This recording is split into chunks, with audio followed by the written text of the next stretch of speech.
Hello বন্ধুরা, কেমন আছো সবাই? বাগান চর্চা ইউটিউব চ্যানেলে তোমাদের সবাইকে স্বাগত। বন্ধুরা, আমাদের প্রত্যেকের ছাদ বাগানে কিন্তু কম বেশি বিভিন্ন ধরনের লেবু গাছ কিন্তু আমরা করে থাকি এবং তা থেকে সারা বছর প্রচুর পরিমাণে ফল পাই।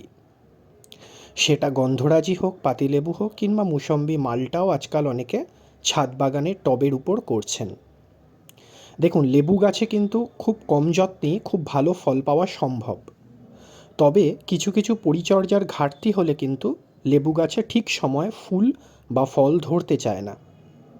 তোমরা সবাই কম বেশি জানো, একটি গাছে ফুল বা ফল ধরাতে হলে পটাশের একটি গুরুত্বপূর্ণ ভূমিকা আছে।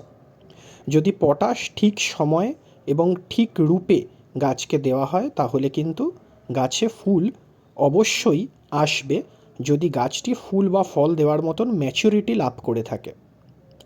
তাহলে আজকে এই পটাশ জৈবভাবে আমরা কি করে গাছে ব্যবহার করতে পারি সেই নিয়েই কথা বলবো। এবং পটাশের একটি অন্যতম দারুণ সোর্স তোমাদেরকে বলবো, যেটি একেবারেই ঘরোয়া এবং জৈব।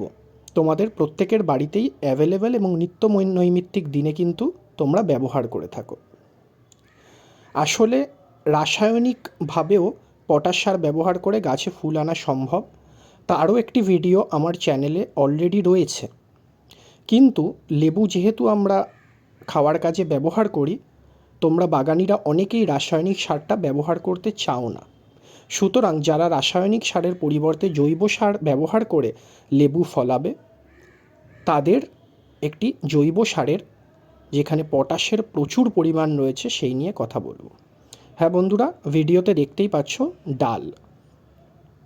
সেটি যে কোনো ধরনের ডাল হতে পারে, তবে ছোলা বা মটর ডাল হলে সেক্ষেত্রে একটু সুবিধে হয়। ছোলা বা মটর ডালে কিন্তু পটাশের দারুণ সোর্স রয়েছে এবং এটা প্রাকৃতিক উপায়ে আমরা পেয়ে থাকি এবং একেবারেই ভেষজ, সেটা তোমরা বুঝতেই পারছো। এই ডালের মধ্যে প্রচুর পটাশ থাকায় এই পটাশ গাছে কিন্তু আমরা ব্যবহার করতে পারি। তবে কি করে ব্যবহার করব? ডাইরেক্ট কি গাছের মাটিতে ডাল প্রয়োগ করব? না বন্ধুরা, একেবারেই না। তোমরা যদি ডাল গাছের মাটিতে ডিরেক্টলি প্রয়োগ করো, তা থেকে পটাশ গাছের মাটিতে আসতে দীর্ঘদিন সময় লেগে যাবে।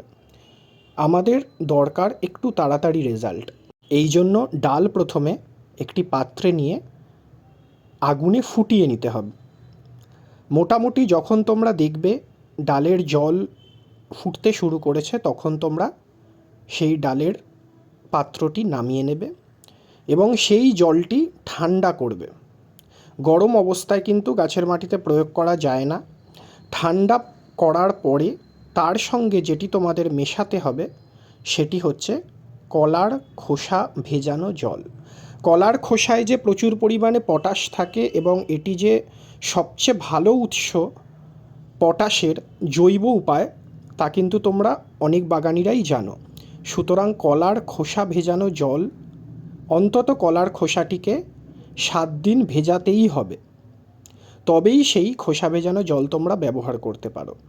সুতরাং বন্ধুরা, কলার খোসা ভেজানো জল অন্তত 7 দিনের, সেই জলের সঙ্গে এই ডাল ফোটানো জল, এই দুটিকে তোমাদের মিক্স আপ করতে হবে বা মেশাতে হবে। মেশানোর পর তোমাদের ঠান্ডা করতে হবে। ঠান্ডা করার পরেও অন্তত 2 থেকে 3 দিন তোমাদের একটি ছায়াযুক্ত জায়গায়, তোমাদের বাড়ির ঠিক যেই পজিশানে ছায়া এবং ঠান্ডা সেরকম জায়গায় অন্তত 3 দিন একটি পাত্রে ঢাকা দিয়ে এই দ্রবণটিকে রেখে দিতে হবে। 3 দিন বাদে দ্রবণটি ঢাকা দিয়ে রাখার পর তোমার যে লেবু গাছে তোমার মনে হচ্ছে যে ফুল এবং ফল ধরতে সময় লাগছে বা আসছে না, কিংবা ফল হলেও অনেকের ফল ফেটে যাচ্ছে, ফলের আকার ভালো হচ্ছে না, সেই সমস্ত গাছের মাটি ভালো করে নিড়িয়ে নিয়ে অন্তত 2 দিন থেকে 3 দিন সেই মাটিতে জল দেওয়া যাবে না। 3 দিন জল না দেওয়ার ফলে মাটিতে একটি টান আসবে, সেই সময় কিন্তু এই দ্রবণ প্রয়োগ করতে হবে। অবশ্যই বন্ধুরা, গ্লাসে যে দ্রবণটি তোমরা দেখতে পাচ্ছ, এই দ্রবণের সঙ্গে অন্তত 5 লিটার জল মেশাতে হবে। তারপরে এই দ্রবণটি তোমরা যে কোনো লেবু গাছের মাটি নিড়িয়ে নেওয়ার পর মাটিতে প্রয়োগ করতে পারো। আমি এই ভিডিওতে গাছটিতে ডিরেক্টলি দ্রবণটি প্রয়োগ করার পর নর্মাল জল ঢেলে দিয়েছিলাম। তোমরা দুরকম উপায়ই করতে পারো, জলের মধ্যেও মিশিয়ে নিতে পারো কিংবা ডিরেক্টলি দ্রবণটি ঢালার পর তারপরে নর্মাল জল কিন্তু দিয়ে দিতে পারো।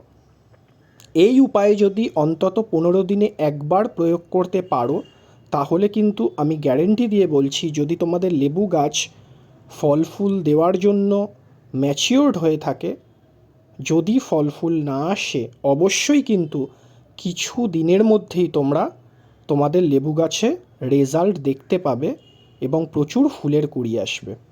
তাহলে আজ এই পর্যন্তই, কমেন্ট বক্সে জানিও।